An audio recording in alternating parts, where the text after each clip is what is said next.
Stimați ascultători, la această oră, farsa lui Buzdugan la Radio 21. Cristina? Da, Cristina. Știi cine e la telefon? Eu nu știu. Cine e la telefon? Sunt mama lui Robert. Robert. Da, și ce doriți? Măi, cum ce doresc? Când am putea să ne întâlnim noi un pic să discutăm? Păi nu știu, dar spuneți-mi ce s-a întâmplat.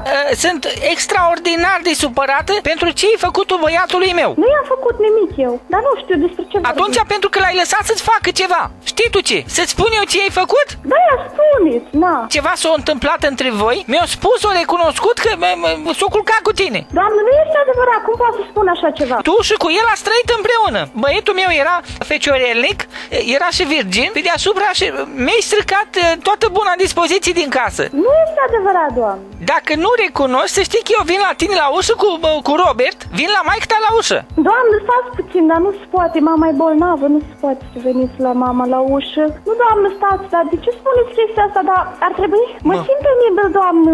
Cum te simți? Penibil. Dacă n-ai făcut-o cu el, nu te simțeai penibilă? Dar nu, Doamne, nu înțelegeți când am făcut-o, nu s-a întâmplat nimic între noi. Pe cuvântul meu. Dar nu, Doamne, nu înțelegeți că eu n-am făcut nimic cu Robert. De cât timp sunteți voi împreună? De vreo 4-5. De 4-5 luni. În timpul ăsta n-ați făcut nimic împreună? Nu v-ați Nu, Doamne, n-am făcut nimic. Nu v-ați pupat? Nu v-ați ținut de mână?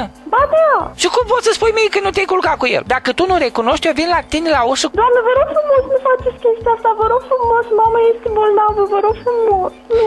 Da, ascultă la mine, fetiță. Haideți să ne întâlnim, vă rog frumos, eu nu vreau să veniți la mine la ușă, că aș distruge-o pe mama, vă rog frumos, haideți să ne întâlnim undeva, să vorbim.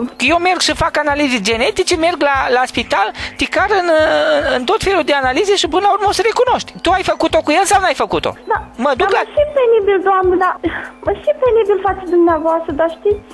Da sau nu? El nu insistat, eu am zis că nu se poate, că nu ne cunoaștem de multă vreme. Deci s-a întâmplat între voi, da? Da, s-a întâmplat, pur și simplu. Da, Doamne, da. Nu ți-ar fi rușine și de ce n-ai recunoscut la început?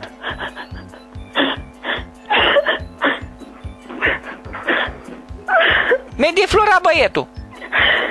Măi, da, spune-mi, nu cumva ai dat și vreo boală? Nu, Doamne, sănătoasă. N-am înțeles. Sănătoasă, Doamne. Mergi cu mine la control împreună cu Robert să vă fac un control la amândoi. Dar de ce mai vreți control dacă am recunoscut? Pentru că trebuie să mă conving dacă băiatul meu este sănătos sau nu, da? Păi dar mergeți numai cu el. Ne spune și mie, unde se întâmpla toate chestiile astea, mă? Unde făceați voi chestia asta? Dar ce mai contează? Unde făceați? Unde ați făcut prostii, mai? Unde ați făcut? Dumneavoastră acasă, când erați de serviciu. Câtă nesimțări! La mine acasă și voi în loc să vă duceți la școală, de asta are Robert absență în catalog? Da. Ai să mai faci chestia asta? Nu, n-am să mai fac. Dar vă rog frumos să nu-i spuneți lui mama. La mulți ani, Daniel Buzdugan, sunt de la Radio 21. A fost o farsă. Poftim?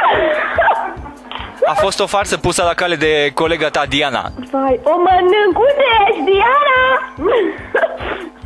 Și m-am auzit pe post. Alo, m-am auzit pe post. Da. Dar vă rog frumos să nu-i spuneți lui mama.